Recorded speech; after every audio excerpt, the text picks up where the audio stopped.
ہم سنی ہیں، لیکن ایک سوال ہے کہ جب مسلمان جو ہیں تو پھر اہل سنت کہلانا کیوں ضروری ہوا؟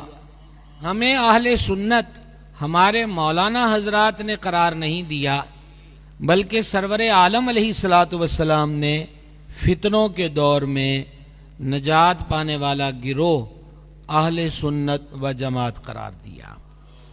تو یہ اصطلاح مولانا لوگوں نے یا بابا لوگوں نے ہمیں نہیں دی، بلکہ اہل سنت ناجی گروہ ہے۔ یہ ہمارے کریم رؤوف الرحیم صلی اللہ تعالی علیہ وآلہ وسلم کے فرمان اقدس سے ظاہر ہے۔ دوسری گزارش، عقائد کی بات ہوئی اور آپ ہمارے علماء سے سن رہے ہیں کہ اعلیٰ حضرت عظیم البرکت مجدد دین و ملت الشاہ امام احمد رضا قادری قدسہ سرہ العزیز نے جو بیان کر دیا، ہم اس پر قائم ہیں، قائم رہیں گے۔ اس سلسلے میں میں اپنے نوجوان بھائیوں سے ایک گزارش کرنا چاہتا ہوں۔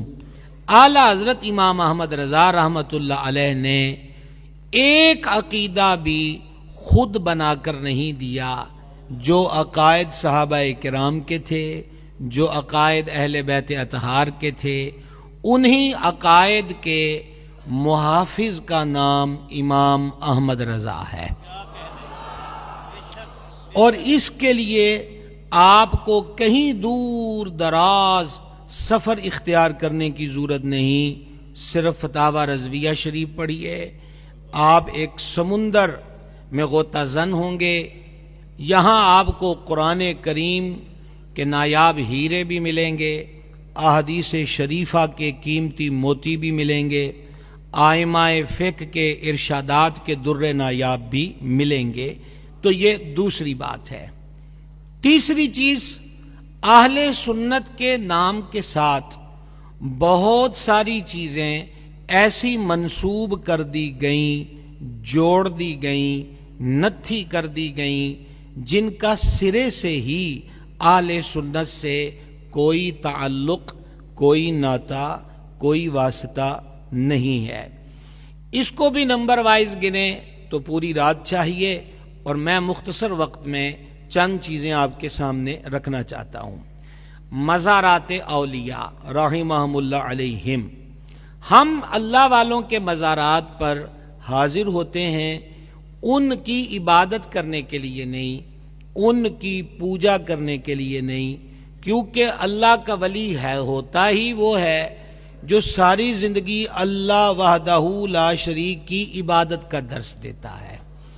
اور میں اور آپ خوش بختی سے جس شہر میں بیٹھے ہیں، وہ سید الاولیاء بھی ہے، گنج بخش بھی ہے، فیض عالم بھی ہے، مظہر نور خدا بھی ہے، ناقصوں کا پیر بھی ہے، اور کاملوں کا رہنما بھی ہے۔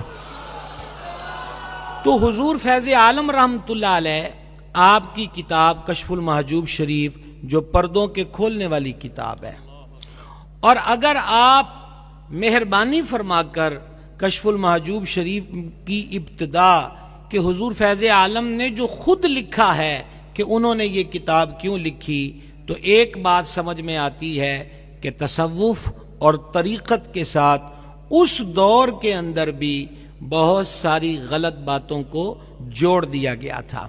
تو مزارات پر ہم پوجا کے لیے نہیں جاتے، عبادت کے لیے نہیں جاتے، وہ اللہ کے ولیوں کے مزارات ہیں۔ باقی اس کے دلائل کثیر ہیں۔ اب آپ دیکھیں، حکیم ترمذی اپنے وقت کے عظیم صوفی محدث ہیں، داتا حضور نے ان کا ذکر کشف المحجوب میں کیا، اور فیض عالم تو فرماتے ہیں مجھے اس محدث سے عشق ہے۔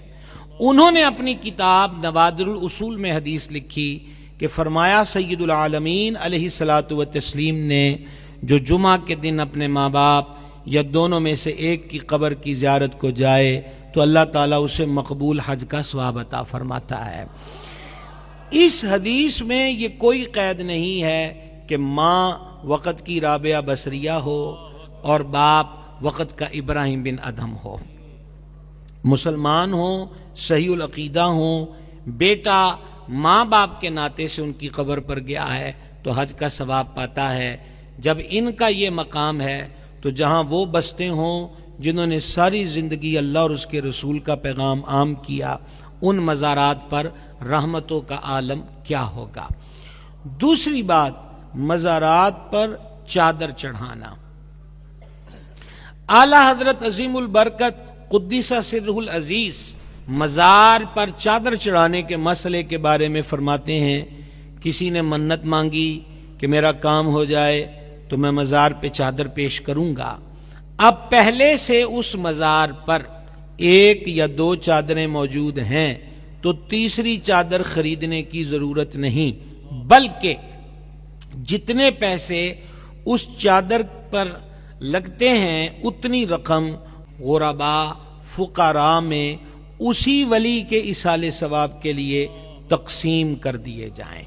نتیجہ نکلا کہ ہمارے ہاں چادر کا تصور نہ فرض ہے نہ واجب ہے، پھر چڑھاتے کیوں ہیں؟ امام عبد الغنی قدس سرہ العزیز نے بڑی کمال کی بات لکھی، وہ فرماتے ہیں کہ مزار شریف پہ چادر اللہ کریم کے ولی کی روح کی تعظیم کے لیے ہے۔ تیسری چیز، مزارات کو سجدہ کرنا۔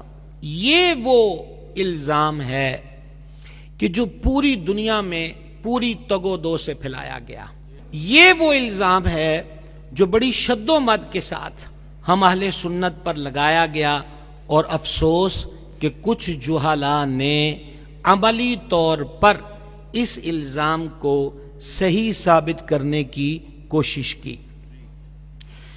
مزارات کو سجدے کے عمل کو نتھی کیا گیا بریلویت کے ساتھ، اور بریلوی کس کو کہا گیا؟ جو فکر رضا پر کاربند ہے۔ اب دیکھنا تو یہ چاہیے تھا کہ جس ہستی کی وجہ سے ہمیں بریلوی کہا جاتا ہے، ان کا نظریہ مزارات کو سجدے کے بارے میں کیا ہے۔ تو اعلی حضرت عظیم البرکت رحمت اللہ علیہ سے سوال ہوا، میرے امام نے چو مکھی لڑائی لڑی ہے، اسی لیے وہ بارگاہ میں عرض کرتے ہیں کہ ایک طرف آدائے دین، ایک طرف حاسدین، بندہ ہے تنہا شہا، تم پہ کروڑوں درود۔ اس دور میں جب یہ سوال ہوا تو امام کا قلم حقیقت رقم میدان میں اترتا ہے، اور قرآنی آیات 40 احادیث طیبات، 150 سے زائد نصوص ائمہ فقہ نقل کر کے الزبدۃ الزکیہ کے نام سے امام اس امت کو ایک کتاب دیتے ہیں۔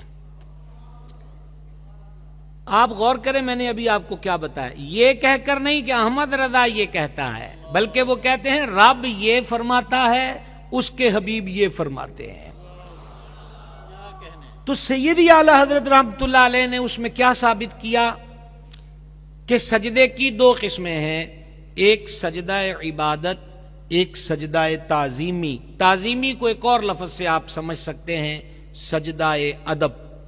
فرما پچھلی امتوں میں، اور پہلی بات ایک لمحے کے لیے بھی جب سے کائنات بنی ہے، فرما اللہ کے سوا عبادت کا سجدہ کسی کے لیے نہ روا تھا، نہ ہے، نہ ہوگا۔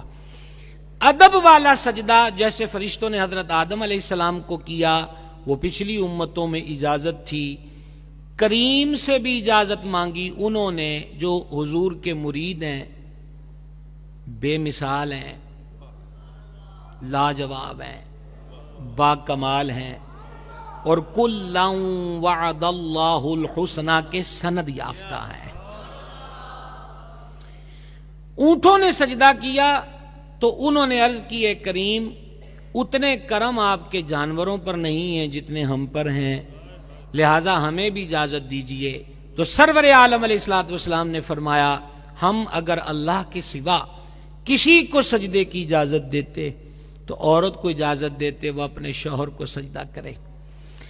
آپ نے غور کر لیا، مزاروں، چلگاہوں، درختوں، پیروں اور فقیروں کو سجدہ کرنے کا تعلق اہل سنت کے ساتھ نہیں ہے۔